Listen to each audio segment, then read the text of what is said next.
नमस्कार, मैं शैलेन जैन आपका जनसेतु मध्य प्रदेश छत्तीसगढ़ में हार्दिक स्वागत करता हूं। धीरे धीरे शनै शनै मतगणना की तारीखें जैसे जैसे नज़दीक आती जा रही है, वैसे वैसे प्रत्याशियों और पार्टी के पदाधिकारियों के चेहरे पर चिंता की लकीरें बढ़ती जा रही हैं। इसी बेला में जहां पे एग्जिट पोल लाए जा रहे हैं, वहीं आज हम चर्चा करेंगे प्रदेश कांग्रेस के महामंत्री आशीष जी मिश्रा उर्फ पिंटू भैया से, जो वार्ड क्रमांक 44 के पार्षद का चुनाव भी लड़ चुके हैं और अभी विधानसभा क्रमांक 5 में महती भूमिका निभा रहे हैं। सत्यनारायण पटेल के चुनाव में उन्होंने बहुत महती भूमिका निभाई है, प्रचार प्रसार और सभी तरीके से। आपका स्वागत है पिंटू भैया। धन्यवाद भाई साहब। क्योंकि सबसे पहले हम आपसे प्रश्न करेंगे विधानसभा क्रमांक 5, जहां से सत्यनारायण पटेल और महेंद्र हार्डिया आमने सामने हैं। महेंद्र हार्डिया पूर्व के विधायक रह चुके हैं और सत्यनारायण पटेल पूर्व में बहुत कम अंतर से हारे थे। और चूंकि सत्यनारायण पटेल हमेशा ज़मीन से जुड़े हुए रहते हैं, 5 वर्ष तक जनता के बीच में रहते हैं, बहुत सारे उन्होंने पूजा के कार्यक्रम करवाए हैं और धार्मिक कार्यक्रमों में बढ़ चढ़कर हिस्सा लेते हैं। तो इस बार विधानसभा क्रमांक 5 की स्थिति हम आपसे जानना चाहेंगे। सबसे पहले तो मैं धन्यवाद दूंगा मुझे यहाँ बुलाने के लिए जैन साहब। और बात जो आपने करी है कि सत्यनारायण पटेल जी जो विधानसभा 5 जो है प्रदेश के लिहाज से भी बहुत बड़ी विधानसभा है, और जिस हिसाब से इस विधानसभा में भारतीय जनता पार्टी ने सभी मुद्दों को हटाकर एक सनातनी मुद्दे को मुद्दा बनाकर और इस विधानसभा में प्रचार करा था, मतलब कि इस विधानसभा में उनके द्वारा जो महेंद्र हार्डिया ने कोई कार्य नहीं किया है, ये उनके द्वारा खुद ही बता दिया गया कि हम सनातन के ऊपर निर्भर है और हम सनातन धर्म के आधार पर ही चुनाव लड़ेंगे। तो मैं सनातन धर्म के आधार पर जो उनके द्वारा चुनाव लड़ा गया, तो मैंने ये प्रश्न और भी करा था कि महेंद्र हार्डिया जी पिछले 20 वर्षों से जब से वो विधायक बने हैं, उनके द्वारा ना कोई सामाजिक ना धार्मिक किसी भी प्रकार का कोई आयोजन, मुझे एक आयोजन बता दें कि वो आयोजन महेंद्र हार्डिया जी के द्वारा इस विधानसभा में, इस विधानसभा के लोगों के लिए और धर्म के लिए किया गया था। ऐसा कुछ भी नहीं किया गया। बनिस्बत उसके हम सत्यनारायण पटेल जी की अगर बात करें तो सत्यनारायण पटेल जी का एक लंबा चौड़ा परिवार का भी इतिहास रहा है, चाहे वो धार्मिक आयोजन हो, चाहे वो राजनीतिक आयोजन हो, चाहे सांस्कृतिक आयोजन हो, चाहे वो इंदौर से जुड़े मुद्दे हों, चाहे वो झांकी संबंधित कोई बात हो। झांकियों में भी उनके द्वारा काफ़ी धनराशि देके और झांकियों की भी मदद की गई, इनके परिवार के द्वारा मदद की गई। बीच बीच में सामाजिक समरसता के प्रोग्राम, जिसमें हमारे पूर्व में जो हमारे लोग थे जो शहीद हुए हैं, उनके परिवारों के लोगों को बुला के शायद सम्मान करना, चाहे इंदौर के अखाड़ों को लेके सम्मान करना, और विभिन्न आयोजन उनके द्वारा जो गीता रामेश्वरम ट्रस्ट बना के जो किया जा रहा है। तो ये जनता के बीच में ये सब चीज़ें, चाहे वो प्रदीप मिश्रा जी की 1 दिवसीय शिव चर्चा का कार्यक्रम हो, चाहे जया किशोरी जी का प्रोग्राम हो, चाहे अनूप जलोटा जी का प्रोग्राम हो, भजन संबंधित जो कार्यक्रम हुए वो भी सत्यनारायण पटेल जी के द्वारा हुए हैं।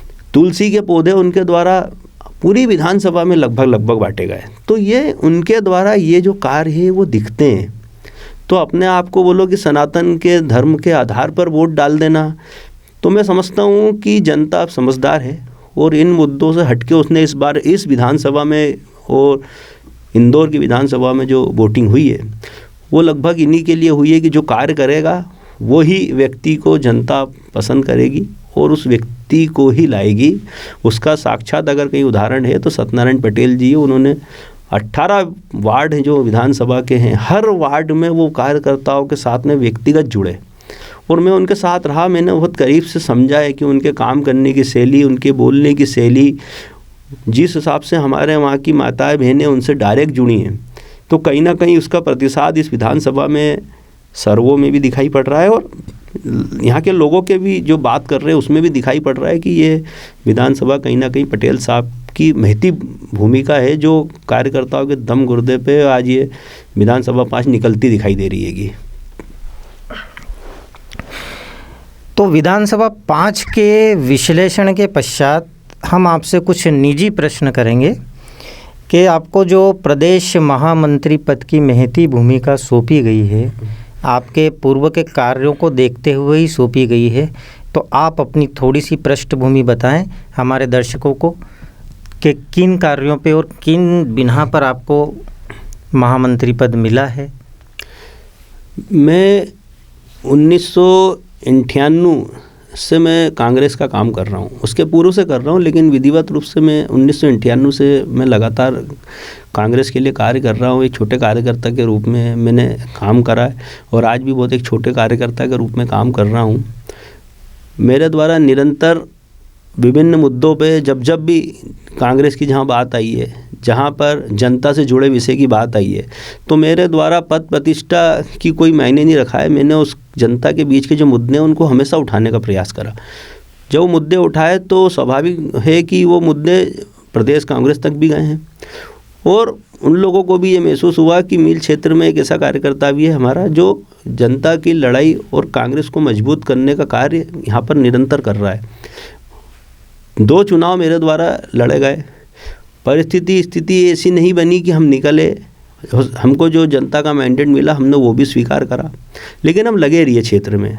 अभी इस बार का चुनाव जो 2022 का जो नगर निगम इंदौर का चुनाव हुआ, वार्ड 44 से जब मेरी पत्नी लड़ी, तो हमारे द्वारा जो पिछले चुनाव का था जो टारगेट था उससे हम सीधे डबल हुए और कहीं ना कहीं जनता ने हमारे प्रति जो विश्वास अभी दिखाया, ये भी प्रदेश कांग्रेस के हमारे जितने वरिष्ठ नेता उन लोगों ने भी देखा।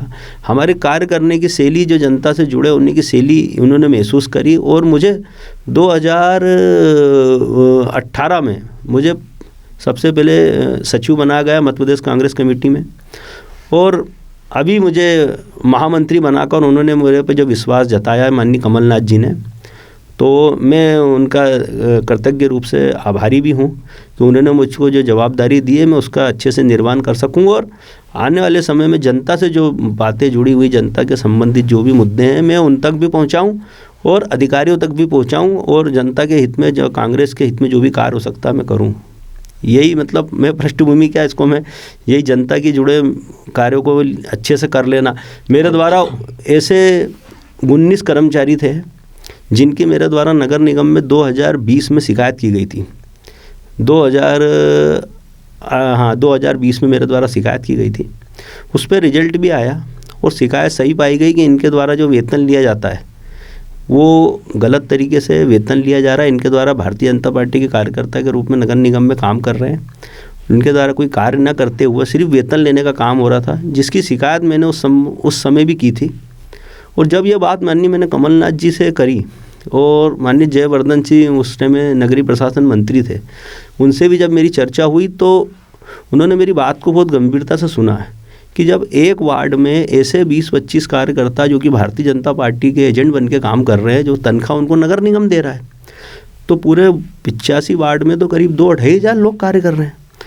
तो उनके द्वारा ये मुझको उस समय भी बताया गया था कि मैं और भी जितने दूसरे वार्डों में लोग हैं, कार्यकर्ता हैं, जो भी जिम्मेदार नेता है शहर के, उनको बोल के भी लिस्ट बनवाऊंगा। लेकिन वो समय आता उसके पहले ही कहीं ना कहीं आपको मालूम है प्रदेश में सरकारें बदल गई और बहुत बड़ा नुकसान आज जनता को भी उठाना पड़ा, नेताओं की गलती का खामियाजा जनता को उठाना पड़ा।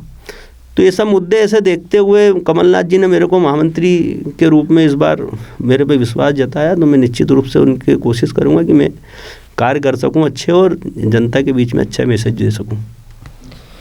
चूँकि आप ज़मीन से जुड़े कार्यकर्ता हैं और जनता के मुद्दे उठाते हैं, इसलिए निश्चित रूप से इंदौर ज़िले की समस्त विधानसभा सीटों का ज्ञान आपको होगा ही और वहाँ की जन समस्या से भी आप परिचित होंगे। तो इंदौर ज़िले में 9 विधानसभा सीटें हैं। हाँ। इन 9 विधानसभा सीटों की सभी समस्या आप जानते होंगे और इन 9 विधानसभा सीटों में आप कांग्रेस को किस रूप में देखते हैं? कांग्रेस देखा जाए तो 9 की 9 विधानसभा में बहुत ही मजबूत स्थिति में है।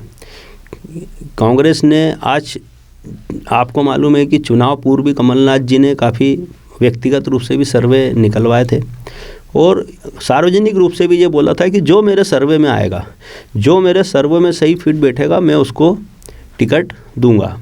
और इस बार पार्टी ने बहुत सोच विचार करके, चूँकि सरकार बनाना है, उस पर ज़्यादा ध्यान देकर गुटबाजी से परे हटके इस बार जो टिकट वितरण हुआ है, आज उसी का परिणाम है कि इंदौर में जो 9 विधानसभा है, आप चाहे वो 1 नंबर विधानसभा लो, 2 नंबर लो, 3 नंबर, सभी में कांग्रेस की स्थिति काफ़ी मजबूत है और हम लगभग जीत के बहुत करीब हैं। आप जिस प्रकार से कह रहे हैं कि टिकट वितरण बहुत सोच समझ कर किया गया है, परंतु महू विधानसभा में ऐसा नहीं लगता, क्योंकि वहाँ कांग्रेसी कार्यकर्ताओं में भी असंतोष है टिकट को लेकर। उस असंतोष से कैसे निपटा जाएगा वह तो 3 तारीख को पता चल जाएगा, परंतु क्या वह असंतोष सही था या गलत था? मेरा ऐसा सोचना होता है कि लोकतंत्र में सबको अपनी बात रखने का अधिकार है। पार्टी कांग्रेस एक बहुत बड़ा समुद्र है और समुद्र की, हम समझ लो कि समुद्र में फैले हुए हम वो कार्यकर्ता हैं। हर किसी की अपेक्षाएं रहती हैं जो राजनीति कर रहा है कि मैं भी चुनाव लड़ूं। चूँकि बात चाहे अंतर सिंह दरबार जी की हो, चाहे शुक्ला जी की हो, काफ़ी लोग वहाँ से टिकट मांग रहे थे। शक्ति सिंह गोविल भी टिकट मांग रहे थे, हेमंत पाल जी भी टिकट मांग रहे थे, जिला अध्यक्ष जी सदाशिव जी भी थे। काफ़ी लोग टिकट मांग रहे थे, लेकिन टिकट एक था, देना एक को था। कई बार पार्टी संगठन को पार्टी के हित में भी फैसले लेना पड़ते हैंगे और इस बार ऐसा लगा कि रामेश्वर शुक्ला जी को टिकट देना चाहिए। लेकिन चूंकि कार्यकर्ताओं में इतना जोश था कि कार्यकर्ता इस मुद्दे पे वहाँ बट गए थे, तो बटने का कारण रहा कि कहीं ना कहीं आवेश समझ लो या उनका खुद का विचार समझ लो। अंतर सिंह दरबार के द्वारा भी जो नामांकन भरा गया, मैं समझता हूँ वो गलत उनके द्वारा भरा गया। इस बार उनको मेहनत करनी थी शुक्ला जी के लिए और इस सीट को और मजबूत करना था। और अभी भी मैं मानता हूँ सब परिवार के लोग हैं, संगठन ऊपर तय करेगा। जिनने जो विरोध करा, जिस स्तर का विरोध हुआ है, जिस स्तर का उन्होंने बढ़ चढ़ के जो हिस्सा लिया है, जो अपनी उपलब्धि थी वहाँ पे दिखाई है, चाहे चुनाव लड़के, चाहे बगैर चुनाव लड़े, जिन लोगों ने भी, मैं पूरे ओवरऑल बात कर रहा हूँ, तो समय आने पर उसका जो भी निर्णय लेना है प्रदेश संगठन लेगा, उसके संबंध में निर्णय। इंदौर विधानसभा क्षेत्रों में विधानसभा क्रमांक 1 की चर्चा नहीं हो तो यह चर्चा अधूरी रह जाएगी, क्योंकि सबसे हॉट सीट है। हॉट सीट इसलिए क्योंकि बीजेपी ने उसे हॉट बना दिया है। हॉट इसलिए बनाया है क्योंकि भाजपा के राष्ट्रीय महामंत्री को उन्होंने मैदान में उतार दिया है, संजय शुक्ला वर्तमान विधायक के विरुद्ध। तो उस विधानसभा की चर्चा किए बिना यह चर्चा अधूरी रह जाएगी। और प्रारंभ से ही कैलाश विजयवर्गीय ने अपने साम दाम दंड भेद और हर कूटनीति का वहाँ अक्षरशः अनुमोदन किया है, पालन किया है और बहुत सारे प्रलोभन भी दिए हैं। चुनाव आयोग को भी ताक पर रखा गया है। ऐसे में आप क्या कहना चाहेंगे?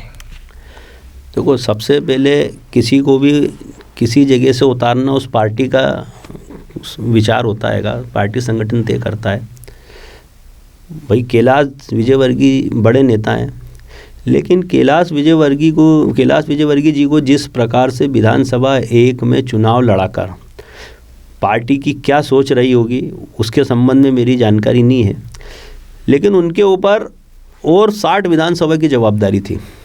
लेकिन इस चुनाव में मैंने देखा कि कैलाश विजयवर्गीय जी अपनी एक सीट को जीतने के लिए जद्दोजहद करते नजर आए। पूरा परिवार के साथ, पूरे 2 नंबर की पूरी टीम के साथ में वो 1 नंबर में जाके तैनात हुए। वहाँ पे कार्यकर्ताओं को लेके वहाँ पे उन्होंने योजना बनाना शुरू कर दी। तो जो बाकी की विधानसभा की जो जवाबदारियाँ उनको दी गई थी, मैं नहीं समझता हूँ कि वो उन्होंने कोई हिस्सेदारी उसमें निभाई, पहली चीज़। और दूसरी चीज़ मेरे को ये देखने में आई है कि उनके द्वारा जो चुनाव में जो भी उनके द्वारा कार्य अपनाया जाता है, उसके अंतर्गत उनके काम दंड भेद सब आ गए। उन्होंने यहाँ पे चलाने का बहुत प्रयास करा है। लेकिन संजय शुक्ला जी एक ऐसे उम्मीदवार थे जो लगातार वहाँ पर 5 वर्षों में अपनी उपलब्धि वहाँ दर्शा चुके हैं। उन्होंने अपने व्यक्तिगत खर्चे के माध्यम से, उन्होंने कभी भी नगर निगम की परवाह नहीं करी, उनके द्वारा कभी भी उन पे आश्रित नहीं रहे, उनके द्वारा जो बना अपने पास से निजी रूप से भी उनके द्वारा कार्य किया गया है। चाहे वो हमारे वहाँ की हर वार्ड की 600 महिलाओं को लेके, चाहे अयोध्या यात्रा में जाना है तो वो लेके गए, चाहे वो बैजनाथ यात्रा पे जाना हो तो ले गए। मतलब उनके द्वारा मैंने देखा कम से कम 10-20 हज़ार लोगों को तो स्वयं के खर्चे पे उस विधानसभा में लेके गए। चाहे वार्डों में विधायक निधि से काम कराना, उसमें भी हिस्सा खूब लिया। बोरिंग का सबको मालूम है कि उनके द्वारा कितने बोरिंग इस पूरी विधानसभा में करवाए गए। ऐसे छोटे छोटे कार्यों को और बड़े बड़े कार्यों की लिस्ट बनाऊँगा तो बहुत लंबी लिस्ट हो जाएगी। कहीं ना कहीं वो साफ साफ दर्शाता है कि संजय शुक्ला ज़मीन पे बहुत ही मजबूत स्थिति में है, और कैलाश विजयवर्गीय जी जैसे बड़े नेता अपने आप को बड़ा मान के जो हवा में अभी हैं, पूरे तैर रहे हैं, खबरों के माध्यम से जो हवा में तैर रहे हैं, वो ज़मीन पे उनका निराधार हैं। ज़मीन पे संजय शुक्ला जी बहुत अच्छे वोटों से चुनाव जीतेंगे और विधानसभा में जाएंगे। चूँकि आप प्रदेश महामंत्री हैं और हम बातें केवल इंदौर की कर रहे हैं और प्रदेश की बात नहीं है, वो बेईमानी सा लगता है। तो प्रदेश स्तर पे हम बात करें तो चुनाव आखिर बेरोजगारी, महंगाई, इन सब मुद्दों को छोड़कर 1000 और 1500 रुपये में लाडली लक्ष्मी या लाडली बहना को देने के मुद्दों पर ही क्यों लड़े गए, और लाडली लक्ष्मी योजना का लाभ भाजपा को कितना मिलेगा, क्योंकि वोटा परसेंटेज अब फिर 1% बढ़ा है, मैं आपसे जानना चाहूँगा। अकेले जिस हिसाब से बात अभी हुई थी कि हम लाडली बहना के माध्यम से 1000 रुपये देंगे, तो ये बात निकली कहाँ से, ये विषय उठा कैसे? हमारे जो वचन पत्र बन रहे थे, तो वचन पत्र में ये चीज़ें कमलनाथ जी ने डाली कि जिस प्रकार से हमारी वहाँ की बुजुर्ग महिलाओं को पहले 300 रुपये पेंशन मिलती थी, तो कमलनाथ जी आए 2018 में, तो उन्होंने 300 रुपये की पेंशन को बुजुर्ग महिलाओं की उन्होंने 600 रुपये करी। और भी कई वचन पत्र जो उन्होंने बनाया, तो उसके अंदर और भी जो मुद्दे थे उन्होंने बढ़ाए, और कि हमारे द्वारा अब की बार पेंशन की राशि को और बढ़ाया जाएगा। हमारे वहाँ की महिलाएं जो हैं, जो ऐसी बहना है जो मतलब त्योहारों पे या उस पे हर महीने उनको घर चलाना है, कहीं जाना आना हो, तो उसके लिए उन्होंने एक डिसाइड करा कि भाई इनको हम 1500 रुपये महीना देंगे।